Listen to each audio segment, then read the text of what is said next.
of political developments, I shall only say that definite progress has been made in several respects towards the status which the people desire. With the utmost goodwill towards other nations, the Irish people are as determined as ever to work for the unity and independence of their country. They believe that in the attainment of that goal lies their own welfare and the establishment of permanently friendly relations with their neighbors. I must now conclude.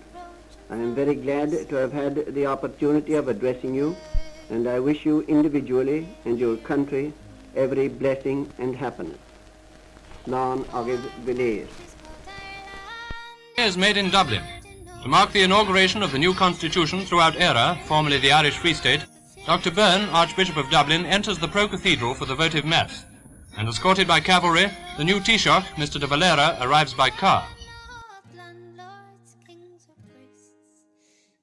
From every building waves the tricolour, and after the cathedral service, Mr. de Valera drives to the government buildings, where he poses with Chief Justice Sullivan and Mr. Fahy, chairman of the Dáil. The Constitution is in force.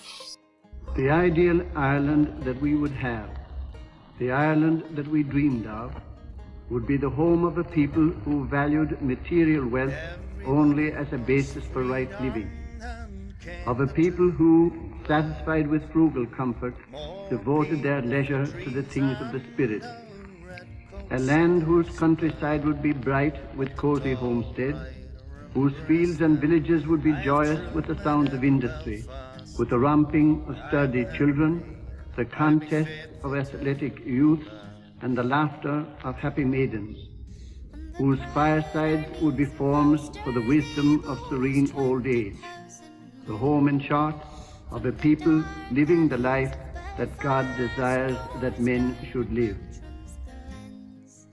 With the tidings that make such an Ireland possible, St. Patrick came to our ancestors 1,500 years ago, promising happiness here no less than happiness hereafter.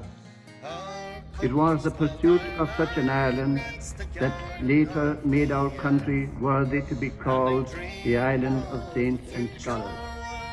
It was the idea of such an Ireland, happy, vigorous, spiritual, that fired the imagination of our poets, that made successive generations of patriotic men give their lives to win religious and political liberty, and that will urge men in our own and future generations to die, if need be, so that these liberties may be preserved.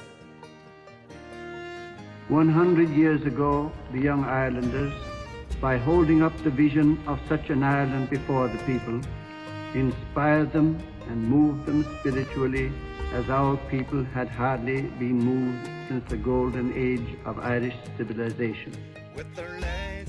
50 years later, the founders of the Gaelic League similarly inspired and moved the people of their day.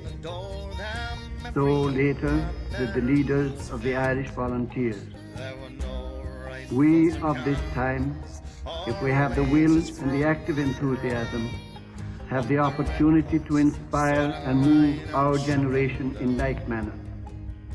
We can do so by keeping this thought of a noble future for our country constantly before our minds, ever seeking in action to bring that future into being, and ever remembering that it is for our nation as a whole that future must be sought.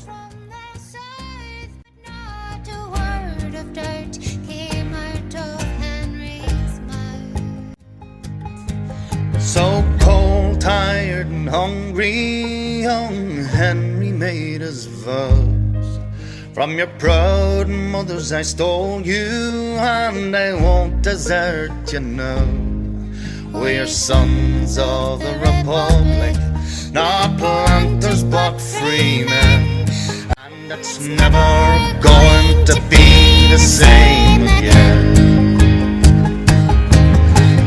Our country's called Ireland, it's the garden of the earth, and I dreamed of a future where our people know their worth, and our laws are written by reason of life. its kings or priests. You can have the spice if you come with me.